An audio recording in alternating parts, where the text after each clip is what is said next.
Friends, எல்லாருக்கும் civilian ஃபார்ம்ஸோட அன்பான வணக்கம். இந்த வீடியோவில் சொட்டு நீர் பாசன முறையை பற்றியும் வேர்க்கடலை போடுறத பற்றியும் சொல்கிறேங்க. நம்ம விதையை ரெடி பண்ணி வச்சுட்டு நிலத்தை ஒரு டைம் டிராக்டர்லேயும் ஒரு டைம் ரொட்டாவேட்டர்லேயும் உழுதுருக்கோங்க. இதை நம்ம லாஸ்ட் வீடியோவில் விதையோட கதையாக பார்த்துருக்கோம். நம்ம தோட்டத்துக்கு பக்கத்தில் வாய்க்கால், ஆறு அது மாதிரி எதுவுமே கிடையாதுங்க. அதனால நம்ம தோட்டம் முழுக்க ட்ரிப் இரிகேஷன் தான், அதாவது சொட்டு நீர் பாசனம்.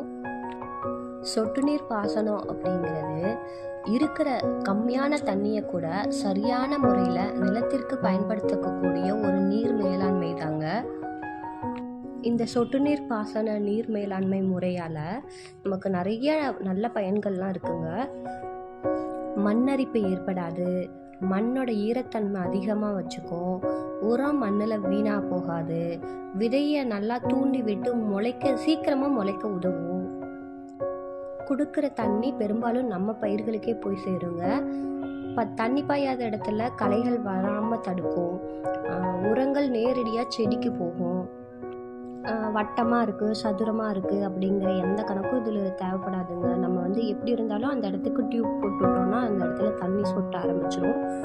லோ ப்ரெஷரே போதுமானது. மற்ற மெத்தடை கம்பேர் பண்ணும்போது இதுக்கு லோ ப்ரெஷர்லேயே தண்ணி நல்லா பாயும். இதனோட குறைகள்னு பார்த்தீங்கன்னா, ஓட்டை அடைச்சிக்கிச்சுன்னா அந்த இடத்துல இருக்கிற பயிர் வீணாக போயிடும் தண்ணி பாயாமல். அப்புறம் ஃபஸ்ட்டு டைம் இன்ஸ்டால் பண்ணும்போது அதனோட காஸ்ட்டு கொஞ்சம் அதிகமாக தான் இருக்கும்.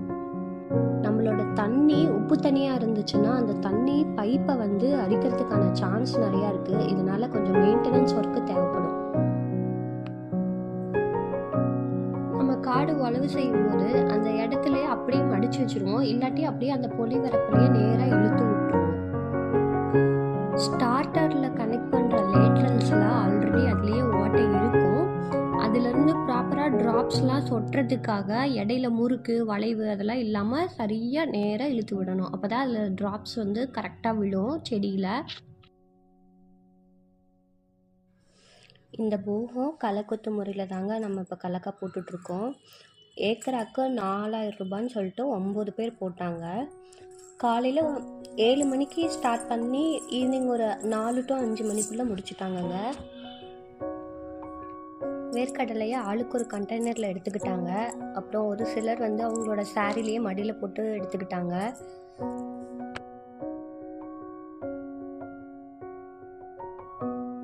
சிலர் நினைக்கிறதெல்லாம் காசு கொடுத்தா எல்லாம் சாப்பிட்றதுக்கு நம்ம கையில் கிடைக்கும்னு. ஆனால் அதுக்கு பின்னாடி ஒவ்வொரு விவசாயியோட ரத்தமும் வேர்வையாக கரைஞ்சி விதையை விளைச்சலாக்கி வெயிலில் கண்ணு பிதுங்க உழைச்சா மட்டும்தாங்க நமக்கு சாப்பிட ஏதாவது கிடைக்குது.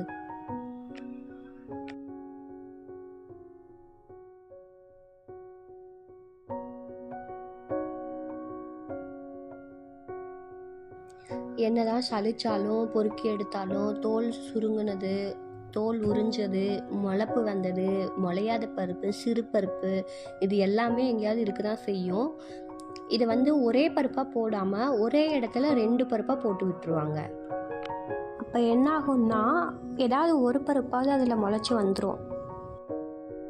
கடைசியாக கொஞ்சம் பருப்பு பத்தலைங்க, அதனால் கடையில் கொஞ்சமும் வீட்டு செலவுக்காக எடுத்து வச்சதுலேருந்து கொஞ்சமும் எடுத்து ஆளுக்கு கொஞ்சமாக உளிச்சு காடு ஃபுல்லாக போட்டு முடிச்சாச்சுங்க.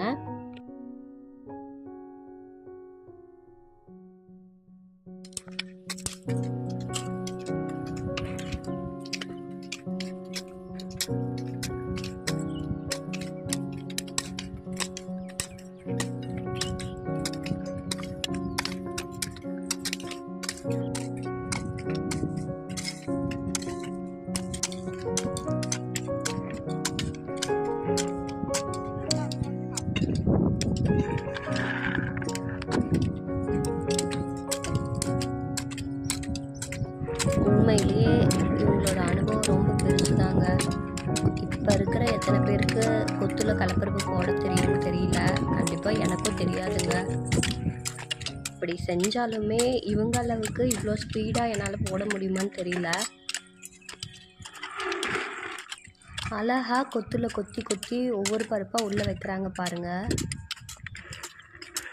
ஸ்கூல் காலேஜஸில் இதுவும் கொஞ்சம் சொல்லி கொடுத்துருந்தா இப்போ லைஃப்பில் கொஞ்சம் யூஸ்ஃபுல்லாக இருந்திருக்குமோ அப்படின்னு தாங்க நினைக்க தோணுது.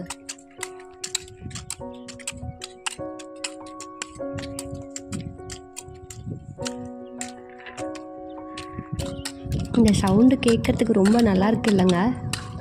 இதே கொஞ்ச நேரம் மெய் மறந்து நின்று கேட்டுகிட்டே இருக்கலாம் போல் இருக்குது.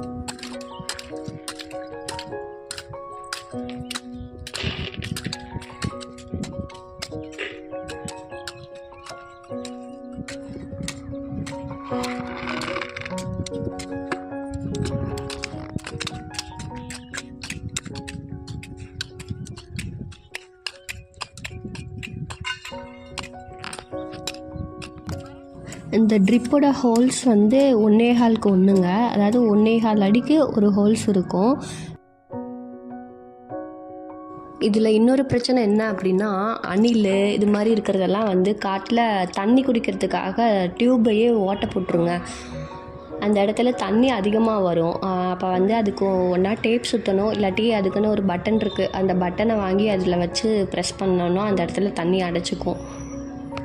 இவ்வளோ பாடுபட்டு போடுற பருப்பு எப்படி முளைச்சிருக்குன்னு நான் உங்களுக்கு நெக்ஸ்ட் வீடியோவில் சொல்கிறேன். அது வரைக்கும் டாட்டா.